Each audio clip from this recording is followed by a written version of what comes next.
Sheehan ने जिब्रान से रानिया, वजीर खान और चंदा की मौत का बदला लेने का फैसला किया, मगर उसे क्या खबर थी कि इस खेल का इख्तिताम उसकी अपनी मौत पर होगा।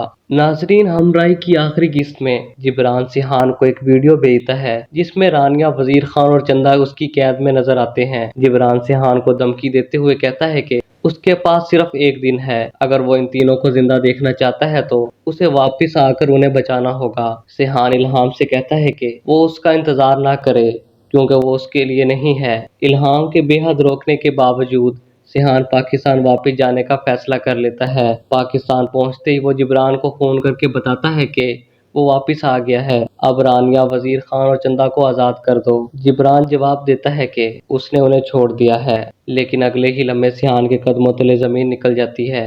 घर पहुंचकर वो देखता है कि रानिया, वजीर खान और चंदा की लाशें पड़ी हैं और लोग उनके इर्द गिर्द खड़े हैं। ये मंजर सिहान को अंदर से तोड़ देता है, मगर उसकी आंखों में आंसुओं की बजाय सिर्फ इंतकाम दिखाई देता है। सिहान मजहर के साथ जिब्रान के ठिकाने पर पहुंचता है, जहां उसके आदमियों के साथ जबरदस्त फायरिंग होती है, लेकिन जिब्रान वहां मौजूद नहीं होता। जब जिब्रान को खबर मिलती है कि सिहान ने उसके ठिकानों पर हमला करके उसके कई आदमियों को मार दिया है, तो वो अपनी माँ से कहता है कि अब उसका अगला वार ऐसी जगह होगा जिसके बारे में सिहान ने सोचा भी नहीं होगा। दूसरी जानिब सिहान वीडियो कॉल पर इल्हाम को रानिया, वजीर खान और चंदा की मौत की खबर देता है। इल्हाम सदमे में कहती है कि इतना सब कुछ हो गया और तुमने मुझे बताया भी नहीं। वो सिर्फ इतना कहती है कि सिहान उसके पास वापस आ जाए, मगर सिहान जवाब देता है कि वो इस दलदल में फंस चुका है, अब वो वापस नहीं आ सकता, इसलिए इल्हाम उसका इंतजार ना करे। इल्हाम जावियार से कहती है कि सिहान को वहाँ उसकी जरूरत है, उसे समझाने वाला कोई नहीं, इसलिए उसे पाकिस्तान जाना होगा। इल्हाम तुर्की से पाकिस्तान के लिए रवाना हो जाती है, लेकिन रास्ते में जिब्रान उसे अगवा कर लेता है। जिब्रान सिहान को फोन करके कहता है कि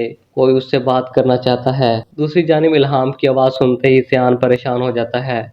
इल्हाम कहती है कि आई एम सॉरी सिहान, मुझे तुम्हारी बात मान लेनी चाहिए थी। इल्हाम की आवाज सुनते ही सिहान जिब्रान को धमकी देता है कि अगर उसने इल्हाम को हाथ भी लगाया तो वो उसे टुकड़े टुकड़े कर देगा, मगर जिब्रान सिहान के सामने एक शर्त रख देता है। वो कहता है कि अगर सिहान इल्हाम की जिंदगी चाहता है तो उसे अकेले में उसके ठिकाने पर आना होगा।